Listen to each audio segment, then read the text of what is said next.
Κύριε Πρόεδρε, κύριοι Υπουργοί, κυρίες και κύριοι συνάδελφοι, σήμερα έχουμε μπροστά μας μια κρίσιμη κοινοβουλευτική στιγμή, αλλά και μια πρωτόγνωρη πρόταση δυσπιστίας στα κοινοβουλευτικά χρονικά, η οποία είχε προαναγγελθεί εδώ και ένα μήνα περίπου και τελικά κατατέθηκε εν μέσω της προημερησίας συζήτησης, μη επιτρέποντας τον Πρωθυπουργό να δευτερομιλήσει και να απαντήσει στα ερωτήματα που ετέθησαν από τους πολιτικούς αρχηγούς στην πρωτομιλία τους.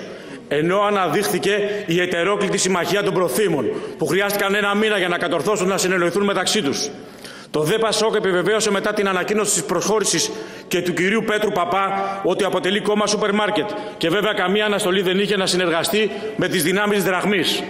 Ομιλώ από αυτό το βήμα όχι μόνο ως μέλος της κυβερνητικής πλειοψηφίας, αλλά κυρίως ως μέλος μιας ιστορικής παράταξης που εργάζεται αδιάκοπα για το καλό της χώρας μας τα τελευταία 50 χρόνια. Η κυβέρνησή μας ανέλαβε το δύσκολο ρόλο να ανατάξει την οικονομία, να επιλύσει βαθιά κοινωνικά ζητήματα και βέβαια να διαχειριστεί κρίσεις που απαιτούν ταχύτητα και υπευθυνότητα. Σήμερα και εν μέσω έντονης πολιτικής πόλωσης, με φόντο τις μεγάλες διαδηλώσεις σε ολόκληρη τη χώρα την προηγούμενη εβδομάδα για την εθνική τραγωδία των τεμπών, θα ήθελα να κάνω κι εγώ από μεριάς μου μία αναφορά στο πόρισμα του ΕΟΔΑΣΑΜ, που τόσο έχει πυροδοτήσει την πολιτική αντιπαράθεση. Το πόρισμα αναλύει παράγοντες που οδήγησαν στο τραγικό δυστύχημα των τεμπών.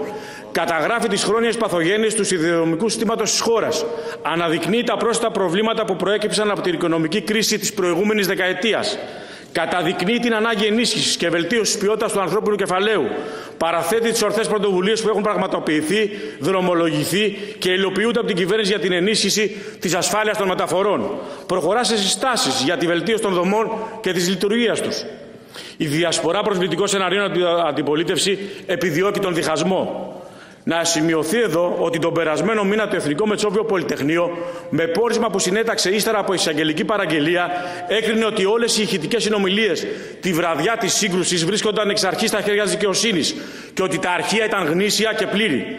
Κι όμως το ΠΑΣΟΚ πριν ένα χρόνο με fake news είχε προκαλέσει ξανά πρόταση δυσπιστίας με δίθεν μονταζιέρα, προτάσσοντας και πάλι τις μικροκομματικές του σκοπιμότητες από την αλήθεια, με μοναδικό σκοπό να εργαλειοποιήσει τον ανθρώπινο πόνο από την τραγωδία των τεμπών. Την ίδια ακριβώς εργαλειοποίηση εφαρμόζει το ΠΑΣΟΚ και τώρα μαζί με τα άλλα κόμματα της αντιπολίτευσης που συνυπογράφουν την πρόταση δυσπιστίας. Το ΠΑΣΟΚ υποστηρίζει ότι κατέθεσε η πρόταση δυσπιστίας κατά της κυβέρνησης υπό το πρίσμα των νέων δεδομένων από το πόρισμα του ΕΟΔΑΣΑΜ, ενός φορέα που εμείς θεσμοθετήσαμε και ενισχύσαμε με πόρους και αρμοδιότητες, προκειμένου να επιτελέσει με απόλυτη ανεξαρτησία την αποστολή του. Υπενθυμίζουμε ότι το ΠΑΣΟΚ που παριστάνει ότι κόπτεται για την ανεξάρτητη διερεύνηση των συνθηκών της τραγωδίας των τεμπών και υιοθετεί σήμερα το πόρισμα του ΕΟΔΑΣΑΜ, δεν υπερψήφισε στη Βουλή τη συγκρότηση του ΕΟΔΑΣΑΜ και σε δεύτερο χρόνο καταψήφισε άρθρο για την περαιτέρω ενίσχυση του οργανισμού με επιπλέον προσωπικό. Όσο για τον ΣΥΡΙΖΑ, είχε καταψηφίσει τη δημιουργία του Εθνικού Οργανισμού Διερεύνησης Ατυχημάτων από την αρχή. Στον αντίποδα εμείς, με οδηγό τα κρίσιμα συμπεράσματα του πορίσματος, προχωράμε σε εξυγχρονισμό των σιδηροδρόμων μέχρι το 2027, όπως δήλωσε και ο Πρωθυπουργός, και φέρνει επίσης ο ίδιος ο Πρωθυπουργός την πρόταση για συνταγματική καθιέρωση της αξιολόγησης στο δημόσιο. Κυρίες και κύριοι συνάδελφοι, υπάρχουν στιγμές στη ζωή του Κοινοβουλίου που απαιτούν την αλήθεια και την ευθύνη.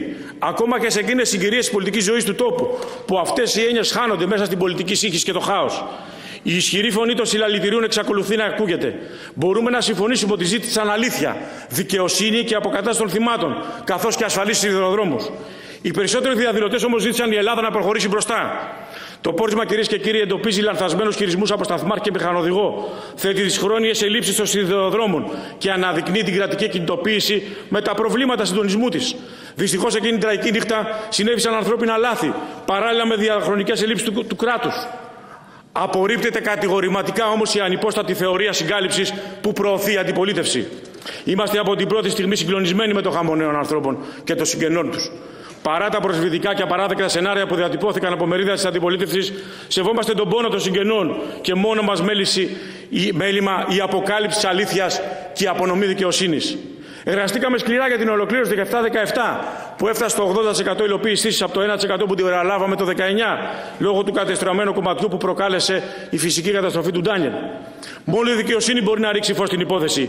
Αν όχι η δικαιοσύνη, συνάδελφοι, τότε ποιος? Τα λαϊκά δικαστήρια, προγραφές πολιτικών αντιπάλων, δηλώσεις για αυτοδικία? Υπονοείται ότι καθυστερεί η δίκη για συγκάλυψη ενόχων. Αυτό είναι μεγάλο ψέμα. Όχι μόνο γιατί πλησιάζει η ώρα της δίκης, αλλά άλλες αντίστοιχες δίκες, βλέπε μάτι, δεν έχουν ακόμα τηλεστιδικήσει. Και αυτό διότι η ποινική δικονομία προβλέπει τα αιτήματα της πολιτικής αγωγής καθ' όλες τις φάσεις ποινικής διαδικασίας. Προδιαδικασία, ακροαματική διαδικασία. Όλα τα αιτήματα των οικογενειών έγιναν δεκτά και έχουν απαγγελθεί κατηγορίες κατά 43 ατόμων. Αναρωτιόμαστε ποιος θέλει να ξεκινήσει η δίκη και ποιος την καθυστερεί. Εμείς κατόπιν αιτήματος της δικαιοσύνης προχωρήσαμε στην άρση του απορρίτου των επικοινωνιών. Συγκροτήσαμε τον ΕΟΔΑΣΑΜ. Με τροπολογία παρακάμπτουμε το Δικαστικό Συμβούλιο. Βρήκαμε αίθουσα για τη δίκη, θυμίζοντας και την περίπτωση της Χρυσής Αυγής, όπου 5 χρόνια αναμονής έγιναν μόνο για τη αίθουσα. Ποια καθυστέρηση και συγκάλυψη λοιπόν αναφέρεται? Ο ΣΥΡΙΖΑ, ζητώντας μέσω του αρχηγού του ταχύτητα στη δικαιοσύνη, τι υπονοεί? Προσφέρει υπηρεσίες προς την αλήθεια ή προς τη συγκάλυψη? Ο ΣΥΡΙΖΑ υπό τον κύριο Παπά και τον κύριο Παπαγγελόπουλο μιλά για δικαιοσύνη? Ο ΣΥΡΙΖΑ του 13-0 καταδικασμένων πρώην Υπουργών και του Παραυπουργείου Δικαιοσύνης στο Μαξίμου προκαλεί όταν αντιπαρατίθεται με τη δικαιοσύνη? Η εμπιστοσύνη αποτελεί θεμέλιο για σταθερότητα και η σταθερότητα είναι προϋπόθεση για την Πρόεδρο. Υπάρχουν κόμματα που αναζητούν λόγω ύπαρξης μέσα από αυτή την τραγωδία. Λόγω ύπαρξης, καθώς έχουν καταρρεύσει δημοσκοπικά, άλλωστε το έχουν πει και δημόσια στον ελληνικό λαό, ότι για αυτούς ευκαιρία δεν αποτελεί η κανονικότητα, θέλουν το χάος. Η Ελλάδα τα τελευταία χρόνια έχει κάνει σημαντικά βήματα σε όλους τους τομείς, προκειμένου να καλυφθεί το χαμένο έδαφος της κρίσης. Το διπλωματικό και αμυντικό κεφάλαιο της χώρας είναι ισχυρότερο από ποτέ μέσα από στρατηγικές συνεργασίες και αναβάθμιση του αμυντικού μας εξοπλισμού. Από το 2019 έχουν δημιουργηθεί πάνω από 500.000 νέες θέσεις εργασίας και η ανεργία, που ήταν το μεγαλύτερο κοινωνικό πρόβλημα της περασμένης δεκαετίας, έχει μειωθεί σε μονοψήφια ποσοστά. Τον Ιανουάριο μάλιστα διαμορφώθηκε σε προοικονομικής κρίσης επίπεδα σε 8,7%, ενώ την παραλάβαμε πάνω από το 18%. Η ανάπτυξη στην Ελλάδα είναι υπερδιπλάσια σε σχέση με τους ρυθμούς της υπόλοιπης Ευρώπης και τα εισοδήματα αυξάνονται σε επίπεδο υψηλότερο από το μέσο πληθωρισμό. Ο βασικός μισθός έχει αυξηθεί από τα 650 που ήταν το 2019 στα 830 ευρώ και τους επόμενους μήνες θα υπάρξει νέα αύξηση. Η δέσμευσή μας για κατώτατο μισθό στα 950 ευρώ και μέσο μισθό στα 1.500 το 2027 ισχύει στο ακέραιο.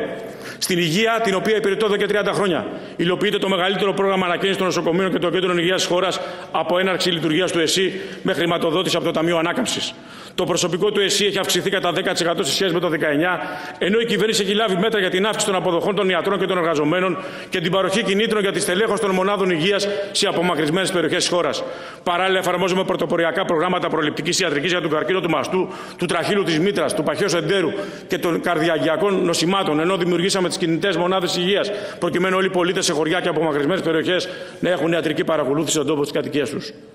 Σε όλους όσοι αμφισβητούν τις προθέσεις μας, απαντάμε και θα απαντήσουμε ξανά με έργα και όχι με λόγια. Η πολιτική μας δεν είναι η δημιουργία ενός επικοινωνιακού πυροτεχνήματος, αλλά η ουσιαστική αλλαγή του τρόπου με τον οποίο λειτουργεί το κράτος. Μέσα από δομικές αλλαγές ερχόμαστε συνέχεια σε σύγκρουση με τις αντιστάσεις του παρελθόντος που χάνει έδαφος. Οικοδομούμε την Ελλάδα το αύριο. Το πολιτικό μας ήθος μας υπαγορεύει να προχωρήσουμε γρηγορότερα, με αποφασιστικότητα σε αυτό που λέμε καθημερινά. Να νικήσουμε τις χρόνιες παθογένειες του κράτους μας και ποτέ ξανά να μην ζήσουμε ανάλογη τραγωδία στη χώρα μας. Πιστεύω ακράδαντα ότι η πολιτική ωριμότητα και ο σεβασμός των δημοκρατικών αρχών είναι η ακρογωνιαία λύθη ενός υγιούς πολιτικού συστήματος. Αυτό ισχύει και για τη συντριπτική πλειοψηφία του ελληνικού λαού.